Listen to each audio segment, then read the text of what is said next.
چلیں، اس نے 2 قدم دور ہوتے ہوئے پوچھا۔ آپ گاڑی نکالیں، میں ہیلز پہن کر آتی ہوں۔ اس کے کہنے پر وہ ایک آخری نظر اس کے سراپے پر ڈال کر باہر نکل گیا۔ مرحا نے جان بوجھ کر اسے باہر بھیجا تھا، اسے چند لمحے چاہیے تھے خود کو کمپوز کرنے کے لیے۔ یہ ایک ایلیٹ کلاس پارٹی تھی، فارم ہاؤس پر تمام انتظام کیا گیا تھا۔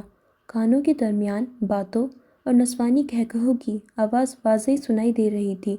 سب لوگ ہی تقریباً اپنی بیویوں کے ساتھ موجود تھے، لیکن حیرت کی بات یہ تھی کہ اس کے علاوہ کسی بھی عورت نے بلیک ساڑی نہیں ملبوس کی تھی، البتہ ساڑی سب نے پہن رکھی تھی۔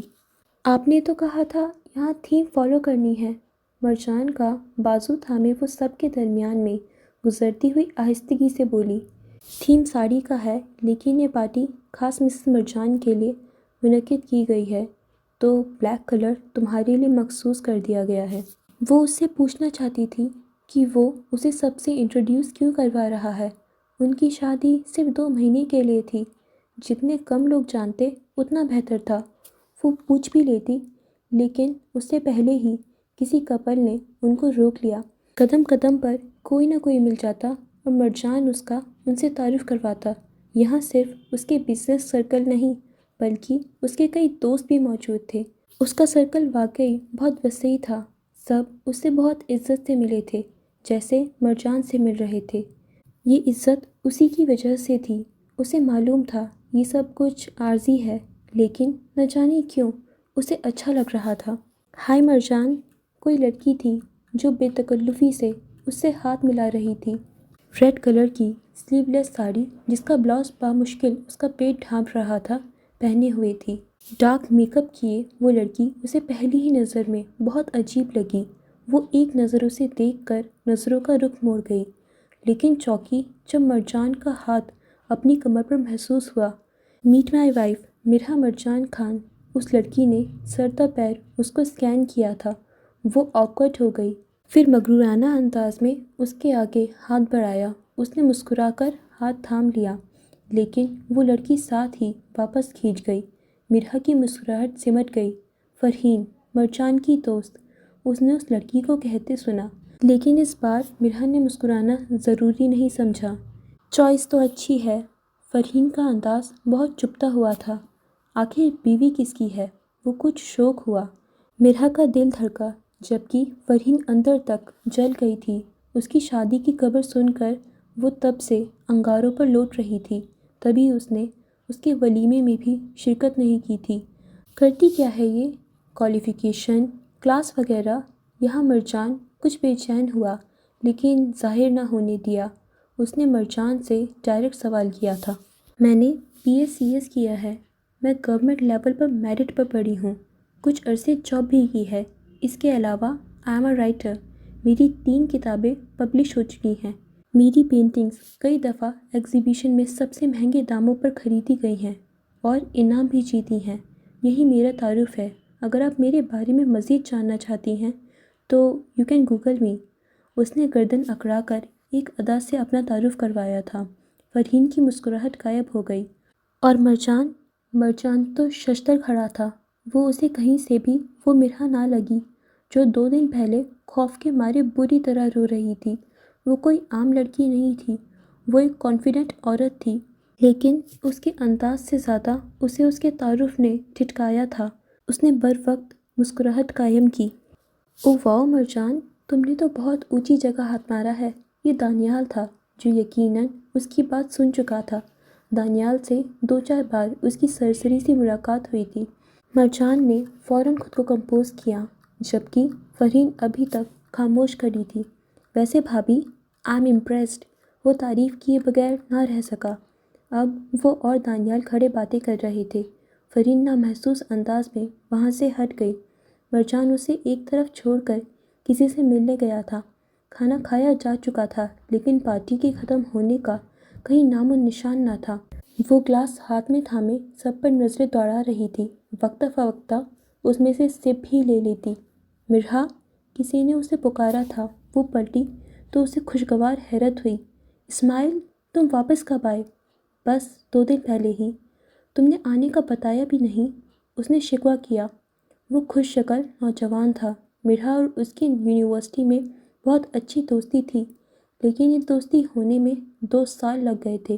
وہ کئی جگہ اس کے کام آیا تھا، مگر گریجویشن کے بعد وہ باہر چلا گیا تو رابطہ تھوڑا کم ہو گیا۔ وہ لوگ لگ بھگ سال بعد مل رہے تھے۔ اس کے یہاں ہونے پر اسے زیادہ حیرت نہیں ہوئی، کیونکہ اس کا سرکل بھی بہت وسیع تھا۔ پردیس کا رنگ چڑھ گیا ہے تم پر، وہ اس کو دیکھ کر معنی خیز انداز میں بولی۔ پہلے بھی وہ گڈ لکنگ تھا، لیکن اب تو جیسے پرسنالٹی بدل گئی تھی۔ تم بھی گروم ہو گئی ہو، اچھی لگ رہی ہو۔ میں کب اچھی نہیں لگتی؟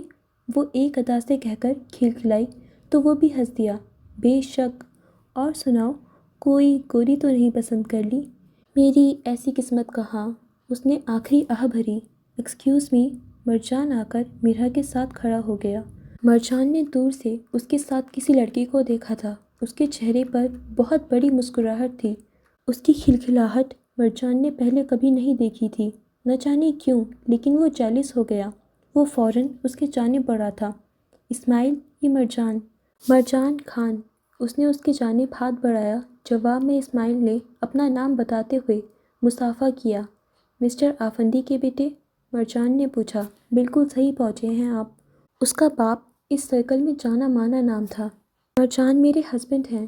واٹ؟ تم نے شادی کب کی؟ اس کو شدید شوق لگا۔ پچھلے ہفتے؟ تم میرے بغیر شادی کیسے کر سکتی ہو؟ تم تو میری بیسٹی تھی، تم نے مجھے دھوکہ دیا ہے۔ وہ اس پر چڑھ دوڑا۔ حوصلہ کرو لڑکے، بس بہت جلدی میں ہوا سب۔ فون پر ڈیٹیلز بتاؤں گی۔ ایون میں ریحا کو بھی نہیں بلا پائی۔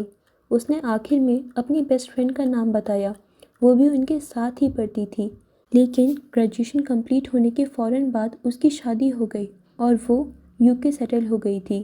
مرجان کو اپنا آپ نہایت مسفٹ لگ رہا تھا۔ وہ دونوں آپس میں باتیں کرتے رہے، لیکن وہ وہیں پر کھڑا رہا۔ پارٹی کے اختتام کے بعد مرجان اسے گھر کے بجائے سمندر کے کنارے لے آیا تھا۔ ہم یہاں کیوں آئے ہیں؟ گاڑی رکتے ہی اس نے پوچھا۔ میرا دل کر رہا تھا۔ وہ گاڑی سے اترتا گیا، وہ بھی اتر گئی۔ رات گہری ہو رہی تھی، ادھر ان کے علاوہ کوئی موجود نہ تھا۔ تیز ہواؤں کے درمیان لہروں کا شور تھا، وہ ساتھ ساتھ چلنے لگے۔ ایک بات پوچھوں؟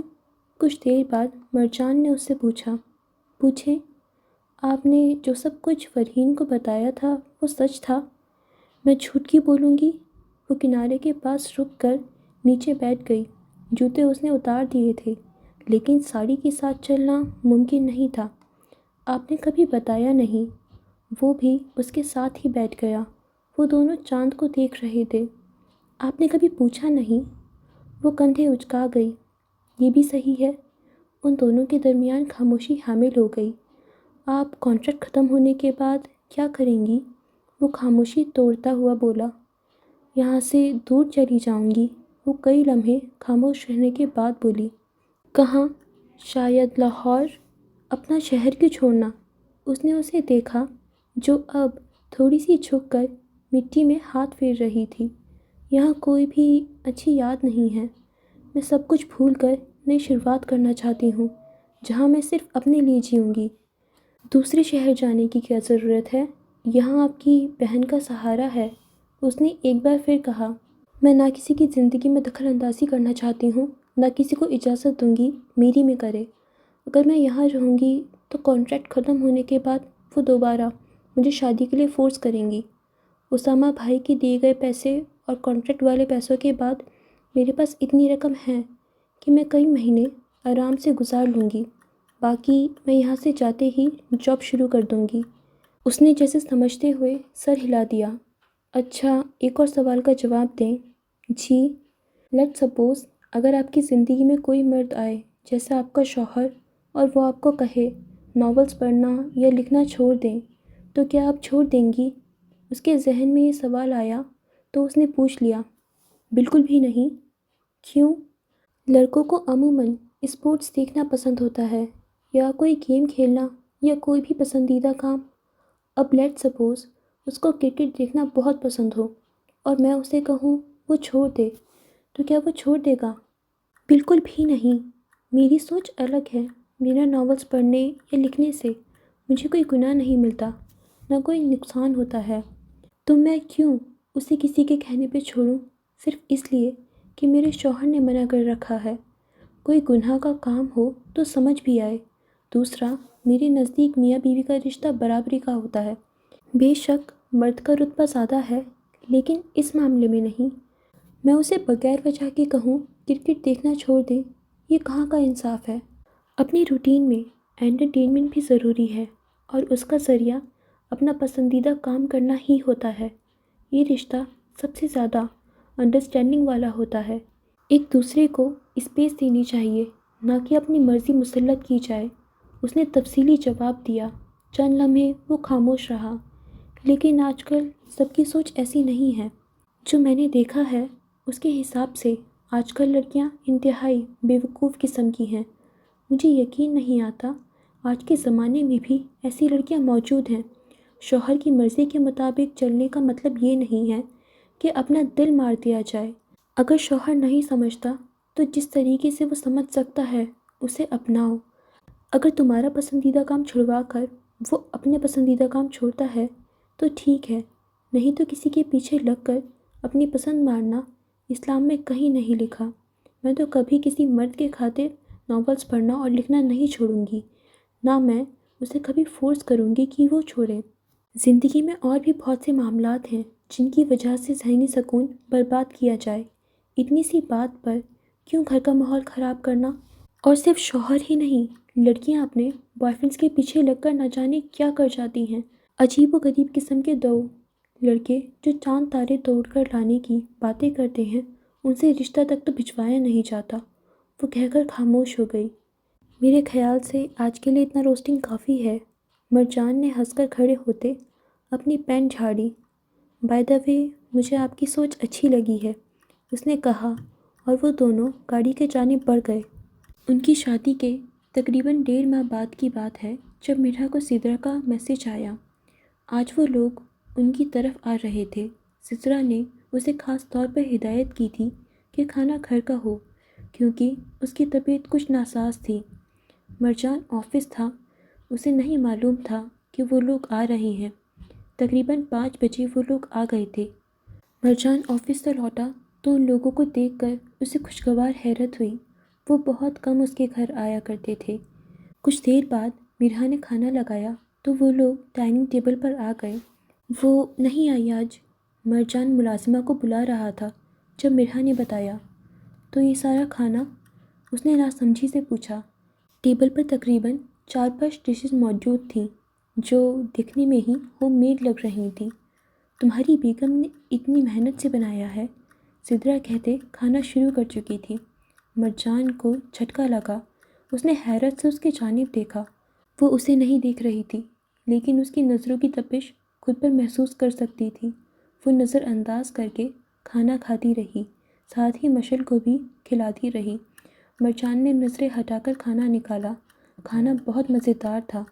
وہ تسلیم کیے بغیر نہ رہ سکا، لیکن خاموشی سے کھاتا رہا۔ البتہ زاویار اور سدرا نے اس کی بہت تعریف کی تھی۔ میٹھے کے بعد چائے کا دور چلا تھا۔ زاویار اور مرجان ایک طرف بیٹھے تھے، جبکہ وہ سدرا کے ساتھ بیٹھ کر باتیں کر رہی تھی۔ دونوں بچے سو چکے تھے۔ مزید گھنٹے بعد زاویار جا چکا تھا۔ سدرا اور بچے ادھر ہی تھے۔ جب سدرا نے رہنے کی بات کی تھی تب مرحا اور مرجان کی نظروں کا تبادلہ ہوا تھا۔ وہ دونوں ہی نظریں چرا گئے۔ سدرا کی وجہ سے ان کو روم شیئر کرنا پڑتا۔ مرحا ایک عقل مندی کر چکی تھی۔ اس نے اپنا سارا سامان پہلے ہی مرجان کے کمرے میں رکھ دیا تھا۔ وہ فریش ہو کر بیڈ پر بیٹھا موبائل استعمال کر رہا تھا جب وہ کمرے میں آئی۔ اسے دیکھ کر مرجان کو اس کا جھوٹ یاد آ گیا۔ آپ نے میرے سے جھوٹ کیوں بولا کہ آپ کو کھانا بنانا نہیں آتا؟ وہ اس کے سامنے کھڑا ہو کر سیدھا مدعے پر آیا تھا۔ آپ سے تم اور تم سے آپ تک کا سفر واپس طے ہو چکا تھا۔ میں نے بتانا ضروری نہیں سمجھا، اس نے سرد مہری سے کہا تھا۔ وہ ایک رائٹر تھی، مقابل کی آنکھوں کے بدلتے تاثرات پہچاننا خوب جانتی تھی۔ آپ حد سے زیادہ روڈ ہیں۔ چند لمحوں کے لیے اسے واقعی چپ لگ گئی۔ بے شک، جواباً وہ بے نیازی سے سر ہلا کر کندھے اچکا گئی۔ وہ اس کی شکل دیکھ کر رہ گیا۔ یہ لڑکی ہر معاملے میں اسے لاجواب کرنے کا ہنر رکھتی تھی۔ میں نے آپ کو کام والی نہیں بنانا تھا۔ اگر آپ رات کے 1 بجے ہم ایک نہایت غیر اہم ٹاپک پر بحث کیوں کر رہے ہیں؟ وہ اس کی بات کاٹ کر جھنجھلا کر بولی، آپ کے لیے غیر اہم ہوگا، میرے لیے نہیں ہے۔ اگر آپ بھول رہے ہیں تو آپ کو یاد دلا دوں کہ ہمارے کانٹریکٹ میں یہ بات شامل ہے کہ ہم ایک دوسرے کے ذاتیات میں ٹانگ نہیں اڑائیں گے۔ آپ کون ہیں، کیا ہیں، میرا مسئلہ نہیں ہے، اس لیے مجھے کیا آتا ہے کیا نہیں آتا یہ بھی آپ کا مسئلہ نہیں ہے۔ وہ ایک ایک لفظ چبا چبا کر بولی۔ جواباً بولنا تو وہ بھی بہت کچھ چاہتا تھا، لیکن بس سر ہلا گیا۔ اس کی بات کے اختتام پر مرحا کا فون بجا تھا۔ ان دونوں کی نظریں سائڈ ٹیبل پر پڑے موبائل پر گئیں، جس پر اسماعیل افندی کالنگ لکھا نظر آ رہا تھا۔ مرجان کے اندر نئے سرے سے غصہ بھر گیا، لیکن وہ بے بس تھا۔ وہ اپنے جذبات کو کوئی نام نہیں دے پا رہا تھا۔ اس نے بس ایک نظر مرحا کو دیکھا، پھر اپنا لیپ ٹاپ لے کر بیڈ پر بیٹھ گیا۔ مرحا فون اٹھاتی ٹیرس پر جا چکی تھی۔ اس کا کمرہ گراؤنڈ فلور پر تھا، لیکن اس کے ساتھ ایک چھوٹا سا ایریا تھا جو گراؤنڈ سے تھوڑا اونچا تھا۔ تقریباً 20 منٹ بات کرنے کے بعد وہ واپس آئی تو مرجان ابھی تک جاگ رہا تھا۔ وہ شاید اپنا کوئی کام کر رہا تھا۔ مرحا نے اپنے کپڑے لیے اور باتھ روم میں چلی گئی۔ اب وہ ٹراؤزر اور کھلی سی ٹی شرٹ پہنے ہوئی تھی، لیکن اسٹالر گلے میں ڈال رکھا تھا۔ اب ایک نئی مصیبت اس کی منتظر تھی۔ مرجان کے کمرے میں صوفے کے بجائے رائل چیئر تھی۔ وہ ان پر نہیں سو سکتی تھی، یعنی کمرے کے ساتھ ساتھ اسے بیڈ بھی شیئر کرنا تھا۔ آرام سے سو جائیں، کاٹتا نہیں ہوں میں۔ اس کی آواز پر وہ کھجل ہوئی۔ اپنا کمفرٹر لے کر وہ بیڈ کی دوسری سائڈ پر آ گئی، دوپٹہ اتار کر سرہانے پر رکھا، پھر بال جوڑے سے آزاد کیے۔ اسے بال کھول کر سونے کی عادت تھی۔ وہ لیٹ چکی تھی۔ تقریباً 5 منٹ بعد ہی اس کی مدھم سانسیں گونج رہی تھیں۔ مرجان نے دیکھا کہ اس کے بال سرہانے پر پھیلے ہوئے ہیں۔ اس کے بال بھورے رنگ کے اور بالکل اسٹریٹ تھے، جیسے کیراٹن کروایا ہوا ہو۔ وہ نہ زیادہ لمبے تھے نہ چھوٹے۔ ایک دم مرجان کا دل مرحا کے بال چھونے کے لیے مچلا تھا۔ اپنی خواہش پر لبیک کہتے اس نے اس کے بال نرمی سے اپنی ہتھیلی پر محسوس کیے۔ وہ ریشم کے مانند ملائم تھے۔ اس نے بے ساختہ جھک کر اس کے بالوں کے قریب ایک گہری سانس لی اور ان کی خوشبو کو اپنے سانسوں میں اتارا۔ بھینی بھینی سی خوشبو بہت بھلی محسوس ہو رہی تھی، لیکن پھر اچانک اس کے رخ موڑنے پر وہ سرپٹا کر ہوش میں آیا اور اپنی حرکت پر بے ساختہ استغفر اللہ کہا۔ اگر وہ اس کی حرکت دیکھ لیتی تو یقیناً اس کی عزت کا فالودہ کر دیتی۔ F-16۔ وہ بڑبڑاتا ہوا لیٹ گیا اور اپنی سائٹ کا لیمپ آف کر دیا۔ لائٹ وہ پہلے ہی آف کر چکا تھا۔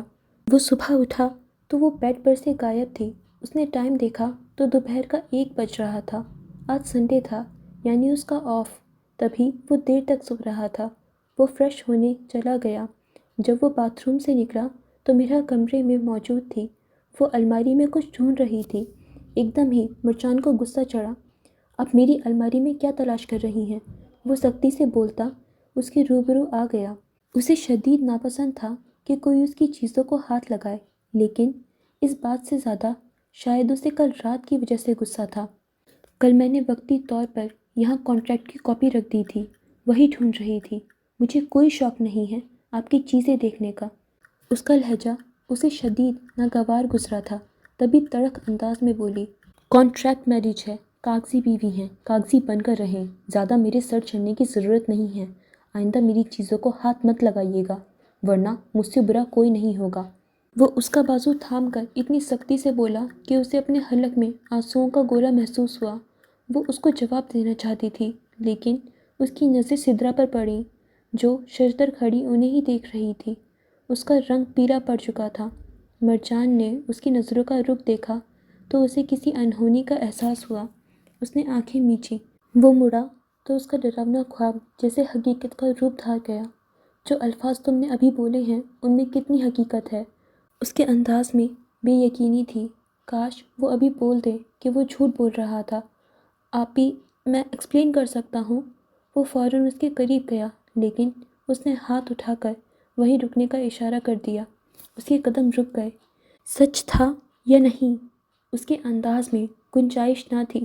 اس نے بے ساختہ تھوک نگلا۔ تھا، لیکن